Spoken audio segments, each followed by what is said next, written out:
Malaikat Israel berkata, "Alangkah herannya aku melihat orang ini.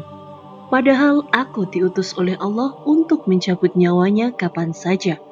Tetapi dia masih terlihat bodoh dan bergelak tertawa."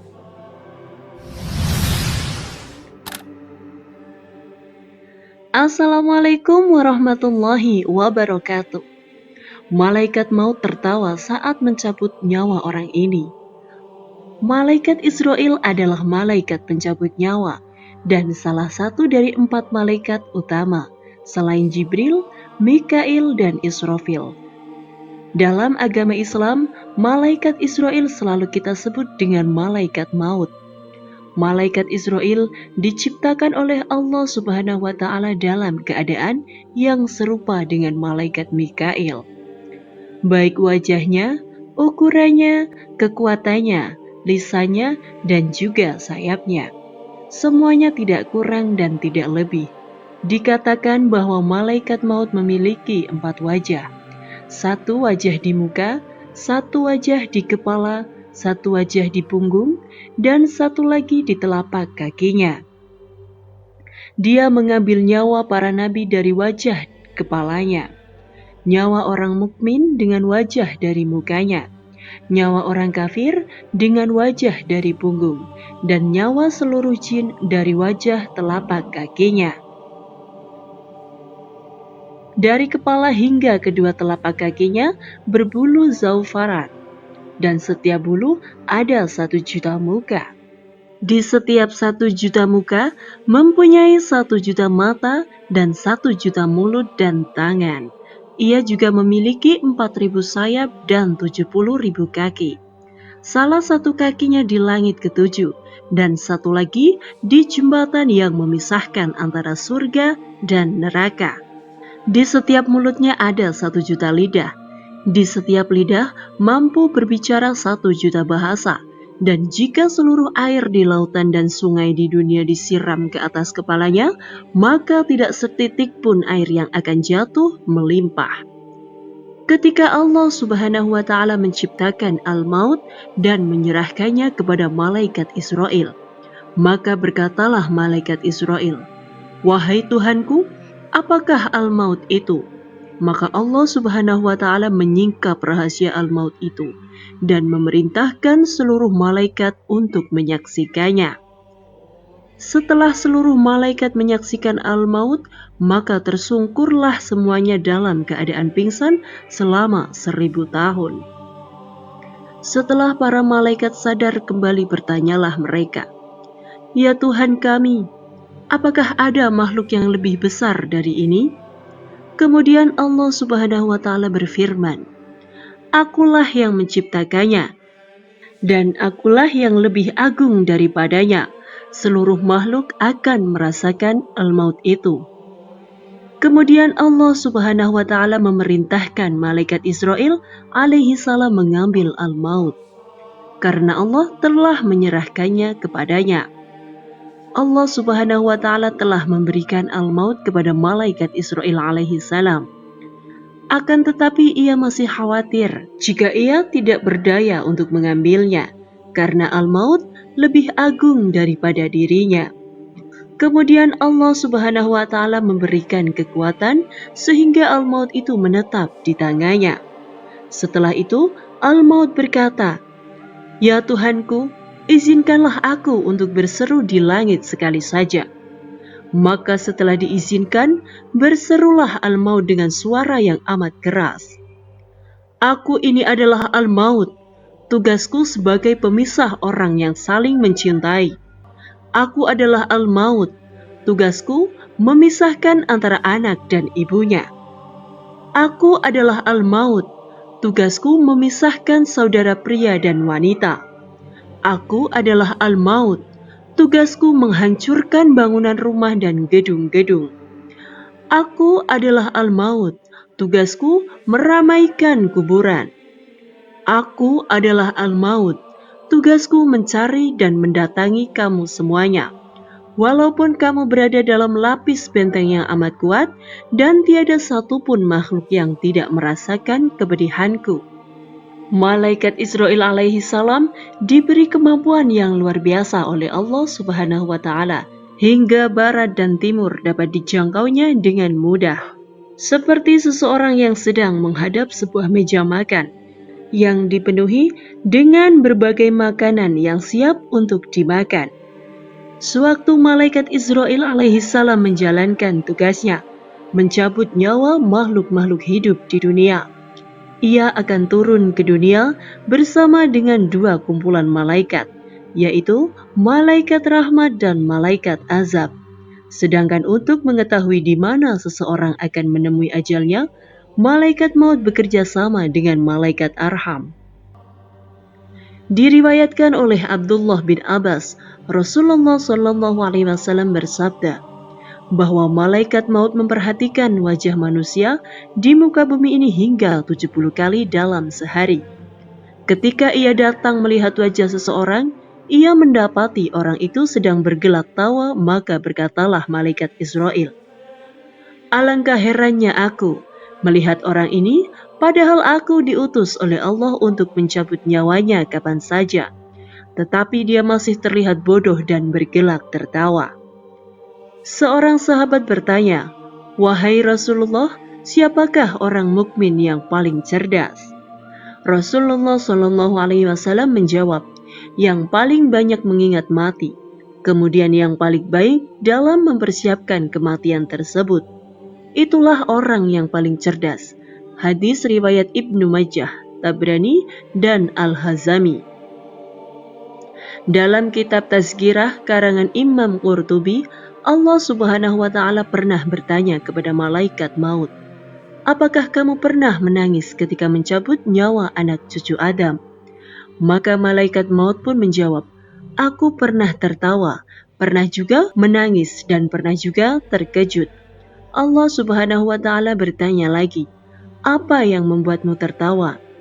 Malaikat maut menjawab, "Ketika aku bersiap-siap untuk mencabut nyawa seseorang, aku melihatnya berkata kepada pembuat sepatu, 'Buatlah sepatu terbaik mungkin supaya bisa dipakai selama setahun.' Aku tertawa karena belum sempat orang tersebut memakai sepatunya, aku sudah mencabut nyawanya." Allah Subhanahu wa taala lalu bertanya lagi, "Apa yang membuatmu menangis?" Malaikat maut pun menjawab, "Aku menangis ketika hendak mencabut nyawa seorang wanita hamil di tengah padang gurun yang tandus.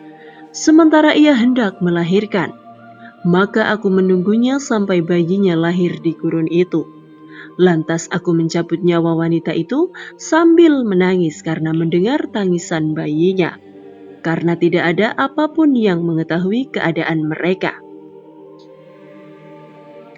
Lalu, apa yang membuatmu terkejut? Malaikat maut menjawab, "Aku terkejut ketika hendak mencabut nyawa salah seorang ulama Engkau, ya Allah. Aku melihat cahaya terang benderang keluar dari kamarnya. Setiap kali aku mendekati cahaya itu, semakin menyilaukanku, seolah ingin mengusirku, lalu kucabut nyawanya disertai cahaya tersebut." Allah Subhanahu wa taala bertanya lagi, "Apakah engkau tahu siapa ulama itu?" Malaikat maut menjawab, "Tidak tahu, ya Allah." Allah Subhanahu wa taala pun melanjutkan, "Sesungguhnya ulama itu adalah bayi dari ibu yang kau cabut nyawanya di gurun pasir gersang itu. Akulah yang menjaganya dan tidak membiarkannya meninggal." Di dalam satu riwayat dikatakan, akhirnya setelah hari kiamat, setelah seluruh makhluk hidup sudah dicabut nyawanya, kelak hingga makhluk yang tersisa tinggallah malaikat Israil alaihi salam. Maka Allah Subhanahu wa taala menyuruhnya untuk mencabut nyawanya sendiri. Maka pergilah malaikat Israil ke suatu tempat antara surga dan neraka untuk melaksanakan perintah dari Allah Subhanahu wa taala. Pada saat dia mencabut ruhnya, maka seketika itu malaikat Israil menjerit dengan sangat dahsyat. Bahkan andai saja ada makhluk yang mendengar jeritan itu, maka makhluk itu akan binasa seketika, karena saking dahsyatnya jeritan malaikat Israil. Pada saat itu, malaikat Israil alaihi salam berkata, "Kalaulah aku tahu bagaimana sakitnya saat ruh dicabut, maka aku sudah barang tentu akan mencabut ruh orang-orang mukmin dengan cara yang paling lembut sekali. Maka setelah itu, matilah malaikat pencabut nyawa dan hanya tinggal Allah saja yang maha kekal dan maha berkuasa atas segala sesuatu. Selain kisah yang telah dibahas barusan, ada juga sebuah kisah pada malaikat Israel mencabut nyawa seseorang yang kaya, dan harta milik orang kaya itu seakan berbicara pada manusia. Dikisahkan ada seorang yang kaya raya dengan harta yang tidak akan habis dimakan 7 keturunan. Orang kaya ini didatangi malaikat. Kisah ini diceritakan oleh ulama Imam Ibnu Jauzi, Uyun al-Hikayat min Qasas as-Solihin wa Nawadhir az-Zahidin. Suatu ketika, malaikat pencabut nyawa datang ke orang kaya tersebut dengan menyamar sebagai orang miskin. Malaikat yang menyamar itu mengetuk pintu dan berkata, "Tolong panggilkan pemilik rumah ini." Para pelayan di rumah itu justru menertawakan dan membentak malaikat yang menyamar tersebut. Mereka mengira malaikat itu datang untuk mengemis. "Anda siapa? Anda miskin, tidak layak ke sini bertemu Tuan kami," hardik pelayan itu. Malaikat itu diam, ia mengetuk pintu kembali. "Sampaikan saja kepada tuanmu, aku malaikat pencabut nyawa," tuturnya. Dari jauh si orang kaya itu ternyata mendengar perkataan malaikat pencabut nyawa yang menyamar itu. Orang kaya itu lemas bukan kepalang. Kepalanya tertunduk, lantas mendatangi pelayannya dan meminta mereka untuk memelankan suaranya dan berkata lembut. Orang kaya itu menyadari umurnya sudah tidak lama lagi. Ia akan segera pergi meninggalkan dunia. Malaikat pencabut nyawa itu menemui seorang kaya. Orang kaya itu pun memanggil seluruh keluarga. Tak lama, keluarganya pun datang. Seakan tidak percaya orang yang terlihat miskin dan kotor itu merupakan malaikat. "Segeralah berwasiat, aku akan segera mencabut nyawamu sebelum kau sempat keluar rumah," tutur malaikat kepada orang kaya. Tak lama, orang kaya itu pun wafat. Sontak para keluarga histeris dan menangis. Bahkan, beberapa dari mereka menawarkan harta kepada si miskin yang ternyata malaikat pencabut nyawa. Akhirnya mereka tahu jika ternyata harta tidak bisa menyelamatkan si orang kaya. Para keluarga itu lantas mengeluarkan harta si kaya, mengeluarkan segala isinya berupa emas dan permata. "Terlaknat kalian, harta-harta tidak berguna. Kalian hanya membuat kami melupakan Allah. Kalian tidak bisa menolong kami," hardik mereka. Tiba-tiba harta itu berubah bentuk. Emas dan permata itu berdiri. Ia berkata kepada kerabat orang kaya itu, "Duhai orang kaya, salah jika kalian mencaci maki kami. Aku sudah membuat derajat kalian tinggi. Kami telah membuat kalian punya kedudukan sama dengan raja-raja dan tuan-tuan. Lihatlah ketika keluarga kalian meminang seseorang yang kalian kehendaki. Bukankah mereka langsung setuju dengan harta kalian? Lalu, bagaimana dengan nasib orang soleh yang juga ingin melamar seseorang yang kalian pilih itu? Mereka gagal karena harta kalian menghalanginya dan masih banyak lagi. Wahai orang kaya, bukankah kau menggunakan kami untuk membiayai orang-orang kejam dan kami tidak bisa menolak? Wahai orang kaya, jika kau memilih kami untuk berbuat baik, kamu akan dapat kebaikan, sedangkan untuk kejahatan, maka dia akan mendapatkan celaka," terang harta si kaya.